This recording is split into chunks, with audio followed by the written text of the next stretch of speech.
నీళ్ళొచ్చుడు ఏదైతే నీళ్లు నిధులు నియామకాలన్న పేరుతోని తెలంగాణ రాష్ట్రం ఏర్పాటు చేసుకున్నాం. ఎంతో మంది విధుల ప్రాణ త్యాగాల మీద ఇలా తెలంగాణ రాష్ట్రం ఏర్పడ్డది.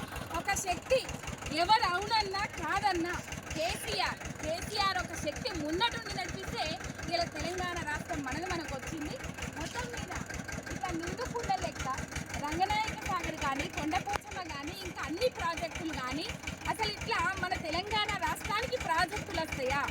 కృష్ణా బేసిన్ నీళ్ళు ఏవైతే పంపకాలు ఉంటాయో ఆ పంపకాలల్లా ఇది గోదావరి జలాలు కృష్ణమ్మ నీళ్లు పంపకాలని మాట్లాడినప్పుడు ప్రాజెక్టుల వారీగా నీళ్ళు ఇయ్యింది అని చెప్పేసి కొట్లాడకు దిగుతా ఉన్నారు ఆంధ్రాలో. కానీ మనకు కూడా ప్రాజెక్టులు ఉన్నాయి అని నిరూపించిండ్రు. నిజంగా ఎన్నో ఏళ్ళ కళ. ఒకప్పుడు పాటలు పాడుకునేవి, పల్లె పల్లెన పల్లెను మొలిసే తెలంగాణలోన తలాపున పారుతుంది గోరారి మన చేను మన చెరుగా ఎడారి అని పాటలు పాడుకునేది కదా. ఆ పాటలు పాడుకునే అవకాశం ఇవ్వలేదు. కాకపోతే ఒక్కొక్కసారి నీళ్ళు వస్తున్నాయి, ఒక్కొక్కసారి నీళ్ళు వస్తున్నాయి. కాకపోతే ఇలా రంగనాయక సాగర్ నిండు కుండలెక్క కనబడతా ఉన్నది. తెలంగాణకు నీళ్లు తెచ్చిన ఘనత కేసీఆర్ది.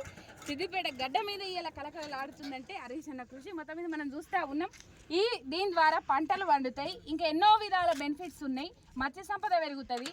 ఈ చేపలు గొర్రెలు చేపల పెంపకం అని అంటే ఆ చేపల పంపిణీ చేయలేరట, అసలు తెలియదు కదా. ఉత్పత్తి ఎట్లా చేయాలి, ఏమంటారు, ఆదాయం ఎట్లా పెంచాలి, ఆదాయ వనరులు ఎన్నో విధాలుగా వినియోగించుకోవచ్చు ఒకవేళ సర్కారు కనుక ఆలోచన చేస్తే. ఏది లేదు. కాకపోతే ఇది వ్లాగ్ ముచ్చట, నేను వ్లాగ్ ముచ్చట చెప్తా. నేను మళ్ళీ వార్తల ముచ్చట్లకి వెళ్ళిపోతున్నా. రైట్, రంగనాయక సాగర్ చూసేందుకు వచ్చినాం. ఆకుల సీనన్న సిద్దిపేట టైగర్ వచ్చిండ్రు. మొత్తం మేము వచ్చినాం అన్నట్టు జాన్ కూడా వచ్చిండు.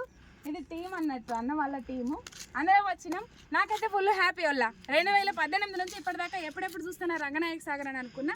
ఇలా చూసినా ఫుల్ దిల్ ఖుష్, మస్తు హ్యాపీగా ఉన్నా. Bye bye. మళ్ళొక వీడియోతో మళ్ళీ కలుసుకుందాం. టాటా.